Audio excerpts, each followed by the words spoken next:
Mueller. I'll be giving this micro lesson about active and passive voice. And as you can see over here, I wanted to have the lesson plan up so you all can follow along. So students will be able to distinguish what active voice is and what passive voice is. And then they'll be able to convert passive voice sentences over to active voice. And let's see, I think that's all for the materials. That's Quizlet, that's the technology I'll be using. You can click on that to get an idea of the practice questions, the practice questions I might use. Okay, so actual lesson itself, as if I were speaking to students.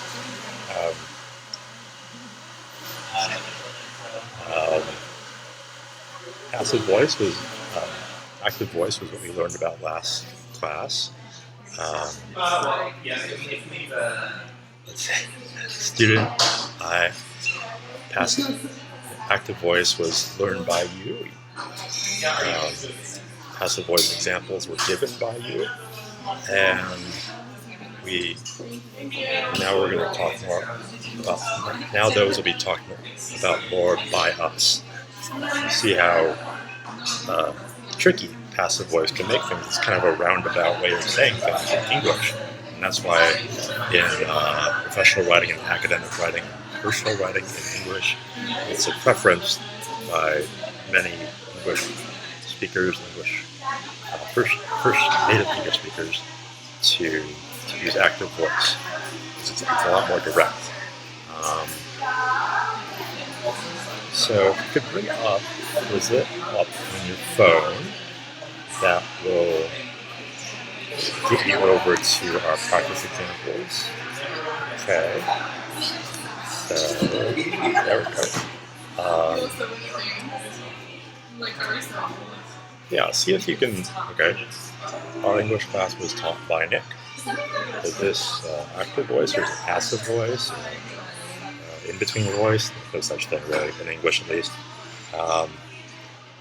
Alright, what do we say? Okay, hands up for active voice, hands up for passive voice. Alright, passive voice, and you're correct, because if we're going to reformulate that sentence in the active voice, it would go something like Nick taught our English class, right? And going back to this one, like we mentioned in last class, you've got the person doing the action is later on in the sentence in passive voice. Then you have the rest of the sentence kind of coming first.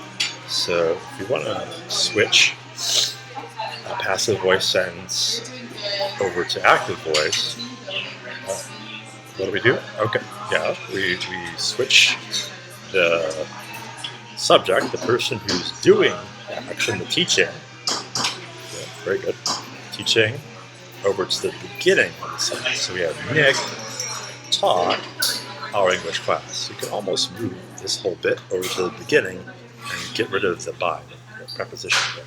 So I'm going to go over to our next example. Nick owns a beautiful cat named Florian. Well, you've all seen photos of my cat. Who can argue with the content of the sentence? But is it active voice or is it passive voice? Do we need to change anything? Okay, right, active voice. Okay, just about everyone, active voice, alright.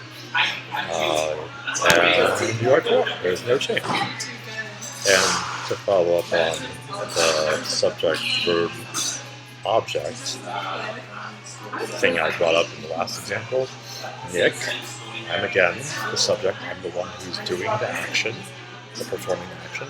And the action here is ownership. I own Florian. It's owned in Florian. So we got sentence, subject, verb, object, which is the voice. Alright, example 3.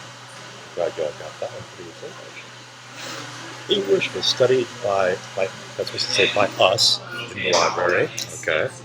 So active or passive voice. Okay, why do you think that? Alright, so it's kind of switched around, right? So it's got the object, verb, subject thing going on. So, alright, everyone else? Active voice? Passive voice? Okay, So again, you got this pretty quickly too, so good job, you've been paying attention there.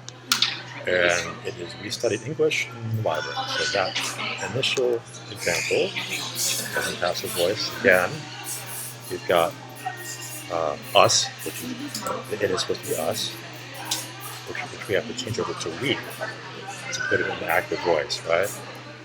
Good.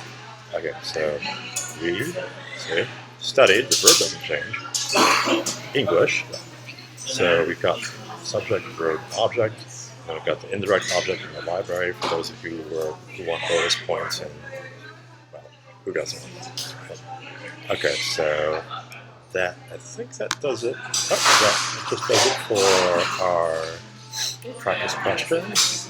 And I wanted to see if anyone wants some clarification on those questions we went over just now. Okay, right? Yeah, there are some fairly specific cases where we do want to use passive voice in English, and that's more of an advanced topic. And because those examples tend to come up within fairly specific context, so I think that's something we can cover either toward the end of this class or in the next class. All right, thank you very much. I hope you enjoyed the micro lesson. I hope you're having a good day where you are. Thank you for listening. Take care.